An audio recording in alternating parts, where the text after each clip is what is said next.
I'm your host, Anna Danino, and welcome to episode 21 of the Crime Bistro podcast.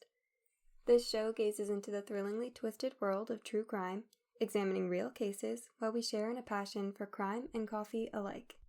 For this episode, I'm enjoying an iced vanilla bean latte, so grab yourself a fresh brew, and let's get into the suspicious death of Jessica Easterly. On August 12th of 2019 begins the story of Jessica Easterly as she is known to the media, the day that she called her best friend Maria in desperate need of a ride to get away from her husband Justin Durning. Maria arranged to go and pick up her friend the next morning, August 13th, but after having a brief correspondence with Jessica that day, neither Maria nor anyone else heard from the beautiful 43-year-old again. Jessica's body was discovered a short time later, heartbreakingly, by her own sister Audrey. However, her case is to this day far from closed. Police mishandlings and blatant disregard of Jessica's death and her family's desperate fight for justice has led to no suspect yet being named, though many believe they know that her husband harmed Jessica on that day. Her family has been incredibly strong and they have not given up on their fight for justice for Jessica, which is why it is so essential that her story continue to be told. Jessica Easterly was born on August 17th of 1976 to Donna and Lloyd Easterly. She spent most of her childhood years in Ocean Springs, Mississippi. She had two older sisters, Amanda and Audrey, and growing up she was described as having a mood-lifting effect on all the people around her, a person who was just always full of life, extremely funny, with a great imagination. When she was younger, she actually also had an infant brother named Clay after her grandfather, but he unfortunately passed away when he was only an hour old. Her parents separated when she was pretty young, and her mom remarried to a man named Rick Schmidt, whom Jessica got along with well. Her and her sisters, along with their cousins, were extremely close growing up, and they spent a lot of time together at their grandparents' house. Jessica was very into dancing and the performing arts and loved to play outdoors and spend time with her dogs. She was extremely well loved by her family, and she brought a smile to everyone's face. Everyone in the family was supportive of each other, and she also had a lot of friends. After graduating from high school, Jessica attended the University of South Alabama, graduating with a degree in audiology and speech pathology. Always up for an adventure, she went on a boat with her friends one day, where she met Justin Durning Jr. For Jessica, the relationship was love at first sight, and the two connected the first time they met. She actually moved to New Orleans to be with him in 2002, and they got married in 2015. Though she had moved away, she was constantly in contact with friends and family, and especially with her sisters and her best friend Maria Creel. The two were extremely close, and they had been friends for over 20 years. Her and her sister Audrey, who lived in Biloxi, Mississippi, were especially close, spending hours on the phone together, talking and watching reality TV. When their schedules got too busy, they would just swap long Facebook messages back and forth. And Audrey has said, quote, "We could talk for hours about anything. She was so happy-go-lucky, like if you were feeling down, you could talk to her and she would pick you up," end quote. At the time that Jessica initially went missing, she and Justin were living on General Haig Street in New Orleans, Louisiana. From the outset, her family did have some reservations about Justin. He was never really close with her family at all, and Maria especially thought that he was trying just a little bit too hard to be personable. However, in the beginning of their marriage, it seemed that Jessica and Justin were very happy together. Justin actually had a daughter named Gracie, and her and Jessica were very close, and she really loved being a stepmother. They started to experience turmoil, however, and Jessica was able to mask this in front of most people, but Maria was aware of what was happening behind closed doors. Jessica started to describe Justin as controlling, quick to anger over trivial things, and as mentally and physically abusive. Maria has described there being, quote, chaos and fighting, end quote, if Jessica was doing something that Justin didn't like. Audrey, Jessica's sister, sensed that something was wrong, and she made it clear that she didn't like Justin, so clear in fact that Justin started controlling the relationship between the siblings. Jessica was only able to talk to her sister when he was present, and only with the phone on speaker. There are some messages that Jessica sent regarding her marriage that really show what kind of a person Justin was and what kind of a situation she was in. In one message, Maria was going to be in the area for her daughter's cheerleading competition, so she had said that maybe they could stay with Jessica and Justin, which they both did agree to. Apparently, however, Justin freaked out before they were supposed to arrive, and Jessica's message to her friend read, quote, "Hey, I need to talk to you about this weekend. I'm hiding in the bathroom right now so Justin doesn't hear me. We've been fighting, for the past 3 days about everything. He's threatening to kick me out, put me in jail, he's hit me, it's bad. He told me you guys can't come or it's gonna be worse for me. Lo, I'm so sorry. I know it's last minute and I feel awful. I don't know what to do. I can recommend somewhere that's reasonable and nice, the Bee on Canal. We stay there a lot, or used to. Lo, I'm scared." End quote. Just from this message, you can tell that Jessica was very scared in her own home, and it seemed that she knew it was possible that something could happen to her. Around the time that the events leading up to her disappearance started, Jessica's friends and family believed that she was getting ready to leave her husband, Justin. She was tired of the way that he treated her, and she wanted to start over. This would have been a very difficult decision for Jessica to make, considering that victims of domestic violence are often terrified of any harm that could come to them if they try to leave that situation, and especially considering she was afraid that she was never going to see her stepdaughter Gracie again if she left. On August 12th of 2019, Jessica called her friend Maria 3 times. When the two finally connected on the phone, she sounded frantic and fearful, and she asked Maria to come and get her, saying she would tell her everything when she got there.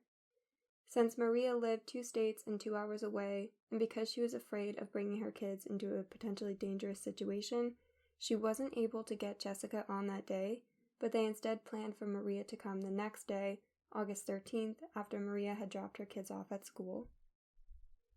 However, once August 13th arrived, Maria called Jessica while she was at the doctor's office with Gracie, and Jessica told her not to come yet. She said that she was going to go home and see how everything was and then call her back.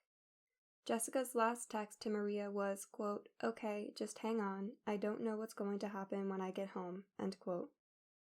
She didn't hear from her for the rest of that entire day or night, despite her efforts to contact Jessica, but she did think that maybe Justin was withholding her phone from her or something along those lines and that she was still okay. On August 14th, Justin messaged Maria through Jessica's Facebook account at about 9 p.m., telling her that Jessica was missing and that she had left her phone, keys, car, and ID at home. The initial message said, quote, "Is Jess with you? Grace and I are worried," end quote. Maria has said, quote, "When I read that message, my whole body went cold. I knew right then something terrible had happened," end quote. When Maria asked Justin to file a missing persons report, he lied to her, saying he'd already contacted an officer and that they had told him to wait 24 hours, which is not true. You never have to wait 24 hours to file a missing persons report, and Maria even called the police to confirm this. Maria called the New Orleans Police Department to do a welfare check at Jessica's home. During the welfare check, he hardly talked about her and was acting very nervous. The police were initially very suspicious after this encounter, noting that, quote, "he was just explaining himself to death," end quote, and he had said, quote, "I'm sorry if I seem sketchy," end quote. The official missing persons report for Jessica was filed on August 15th, largely because of Maria's insistence. Justin still seemed mostly unbothered by his wife's disappearance.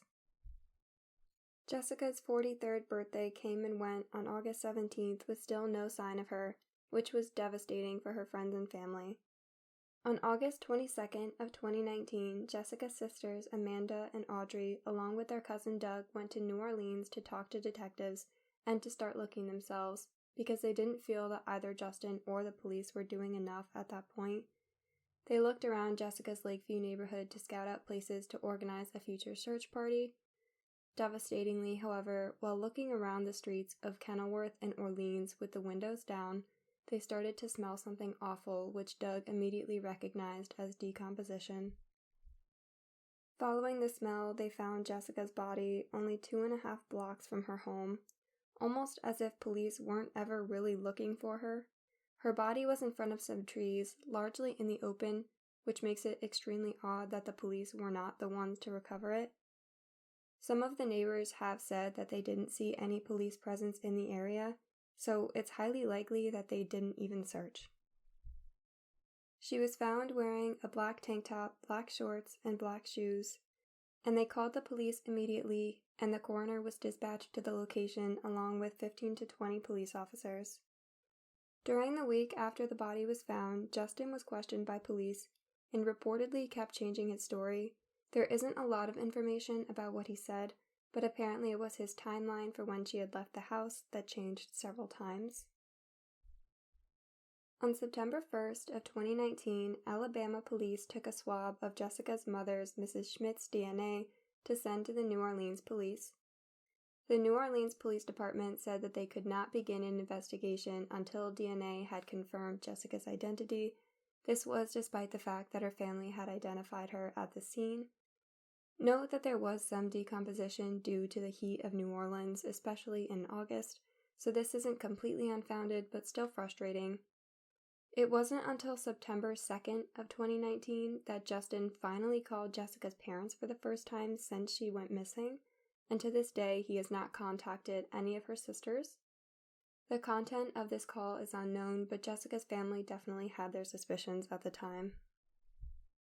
Fast forward over a month to October of 2019, it was discovered that when New Orleans Police Department received Mrs. Schmidt's DNA, it was placed on a desk without being sent to the lab.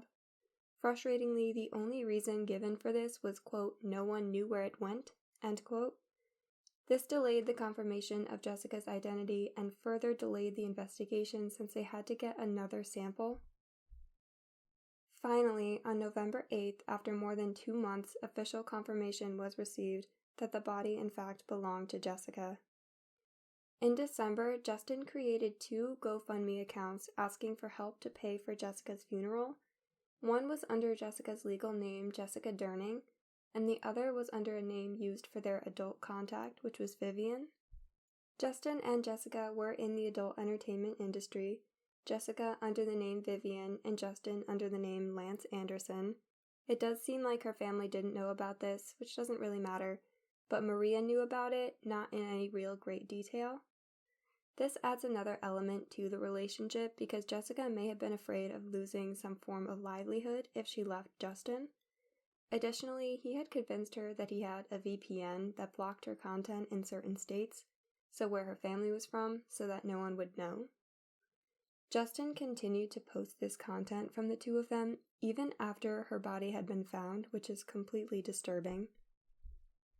He even went so far as to say on Vivian's GoFundMe account, quote, if you donate, you will receive exclusive pics, videos, lingerie, and even shoes, end quote. Luckily, this page only made about $140 before it was closed. On January 15th of 2020, the coroner lists the cause and manner of Jessica's death as undetermined, which it remains to this day, and her body was set to be released to Justin. On January 24th, Jessica's stepfather, Rick Schmidt, and her sister Audrey went to New Orleans to meet with detectives, where they were told that the case was now considered cold and the investigation was stalled. This is extremely odd because generally cases are not considered cold so soon into an investigation. It's actually more common for it to be years before they are considered as such. Later on that same day, Justin was detained for a 24-hour observation after he approached a woman in a bar who was also named Jessica, and he gave her a note. This woman described him as acting crazy, said that he said his wife's name was also Jessica, and that she had committed suicide. She also said that he insisted that she take all of Jessica's clothes. This woman and a coworker actually called the police after they recognized Justin from Jessica's case. On January 31st of 2020, the coroner's autopsy report was released, showing that Jessica had suffered a fractured nose, a linear fracture in her jaw, a broken rib, and a broken C4 vertebra in her neck. Notably, an injury to the cervical spine is the most severe type of spinal injury, but the pathologist did not address how she might have been injured. Police have said that her broken rib may have been sustained while they were moving her body, but there is no way to confirm this. Even with the release of this report, a cause of death has not been determined, and the Orleans Parish Coroner's Office released a statement saying, quote, advanced stages of decomposition can make determination of cause and manner of death difficult as it did in this case. Due to this decomposition, toxicology testing was limited to liver tissue, which did test positive for methamphetamine and bupropion. However, it is unclear these results reflect recent intake and a drug-related death cannot be ruled out, end quote. Jessica did suffer from fibromyalgia, so there has been some speculation about what drugs she may have been taking at the time, since she was prescribed medication for it, but there is no way to know how recently she had taken any drugs, how they may have been impacting her on that day, even if they were at all. The office has also stated that since the case remains open, if new relevant information comes to light, the cause and manner of death can be reevaluated.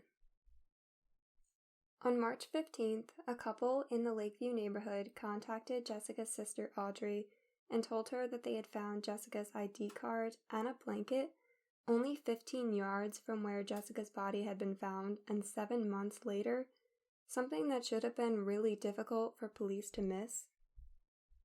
Audrey immediately called a detective to relay the information, and he said that he wanted to talk to the couple about where they had found the items. Sadly, on April 7th, Audrey decided to reach out and follow up with that couple, and they told her that no one had contacted them and that there had been no police presence where they had found the ID and blanket. After all of the mishandlings, on April 14th, Audrey filed a formal complaint with the Public Integrity Bureau for, quote, failing to properly investigate the death of Jessica Easterly Durning, end quote. She didn't hear back about this complaint for 4 months. However, on August 6th, she talked to someone named E. Creighton who informed her that an investigation was being conducted for, quote, not properly investigating, end quote. This did seem to be somewhat effective, as on September 1st, the couple who had found Jessica's ID and blanket texted Audrey to let her know that a Detective Lunn had finally reached out about those items after 170 days after the initial report. On October 20th, crime scene investigators were called to Jessica's house, where they took samples of a futon and headboard that were thrown into the trash in front of the house, items that had been in Jessica's room that were just left for donation pickup. These results were not finalized until June of 2021, where it was announced that nothing was found on the futon or on the headboard. Perhaps one of the saddest things to note about this case is that it wasn't until February 2nd of 2021, after spending 530 days in the morgue, that Jessica's body was finally released to her family after a lack of contact from Justin. Due to COVID, the family had a small gathering and planned on hosting a celebration of life for Jessica when it was safe to do so. Justin had no interest in this event, and even worse, he had made no effort to try and stay in contact with her parents or family. The only time he had contacted them was that initial contact in September of 2019. A funeral was at last able to be held for Jessica on August 21st at St. Margaret of Scotland. Jessica's family is, as are many others, extremely suspicious of Justin's role in her death. Her mother has been quoted saying, quote, I do not believe and I will never believe my daughter died at this scene. My daughter was dumped, end quote. His disinterest does more than border on alarming, and in every article I've seen written about Jessica's death, the last line states something along the lines of, we have reached out to Justin Durning but have not heard back.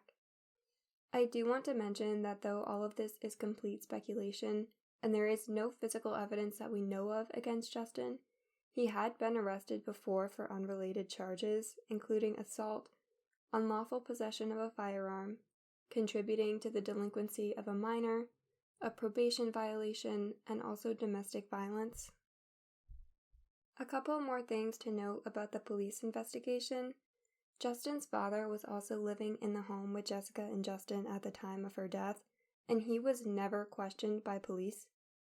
In addition to this, the house and her vehicle were never searched. On August 25th, District Attorney Jason Williams held a press conference at the corner of Kenilworth and Orleans, which was a huge milestone in this case, since it was the first time that Jessica's case was called a homicide. Williams is well aware that Jessica's family has been critical of the investigation. However, he has said that no one could be satisfied with the case as long as it remains unsolved, which is almost a valid point, but it completely disregards the family's suffering and the mishaps that have affected this investigation. Of course, there are some other theories besides Justin killing his wife in a domestic violence dispute. It is possible that Jessica was being stalked. She did have some fans online, so it's always possible that someone had become obsessed with her. There is always the suicide theory, which Justin has been pushing, and he did tell it to the woman at the bar. And in all cases, there is the possibility of a random attack, but in the case of all of these theories, it just seems like the prevailing one is just more likely. As of January 25th of 2022, it has been 5 months since the DA Jason Williams held his press conference, and to date there have been no arrests, and Justin has never been named as a suspect. In May of 2021, Audrey started an online petition to the New Orleans District Attorney Jason Williams to investigate the death of Jessica Easterly. She was contacted for a meeting with him, which has taken place. However, she was unable to comment on the contents of that meeting. This petition is available to be signed on the Contact Us page for the Justice for Jessica website, which will be linked in the show notes for this episode. The family also encourages anyone who can to call DA Jason Williams and ask him where is the justice for Jessica Easterly. The number for this is 504-822-2414. Anyone with information is urged to contact the 3rd District at 504-658-6030 or call Crime Stoppers to leave an anonymous tip at 504-822-1111. A case such as this is so beyond frustrating to research and to tell because there are just so many places where it can clearly be said that Jessica deserved better. Police should have looked for her. They should have looked for her belongings, searched her home and car, and they should have considered foul play from the very outset. Obviously, everyone is innocent until they are proven guilty, but that doesn't mean I don't believe that there is an abundance of evidence that should tell police to take another look at Justin Durning. Jessica confided in her best friend that she was scared in her own home, and for something such as that to be essentially ignored in an investigation is horrible. Her family deserves all of the support in their fight for justice that we have to offer, and though they at least were able to finally give Jessica a proper memorial, this case is far from closed. Jessica deserves for her family and friends to know what really happened to her, and since this is an ongoing investigation, we can all hope that there will be some concrete answers in the near future. Thank you for listening to this week's episode of the Crime Bistro podcast. And if you're interested in learning more about the suspicious death of Jessica Easterly, all of the sources are listed in the show notes at crimebistro.com. If you have a theory or a comment of your own to share, feel free to head over and visit the podcast on YouTube or on Instagram at Crime Bistro Podcast to leave a comment and to see some behind-the-scenes updates on the episodes to come. With that, this story is coming to a close, so thanks again, and as always, until next time.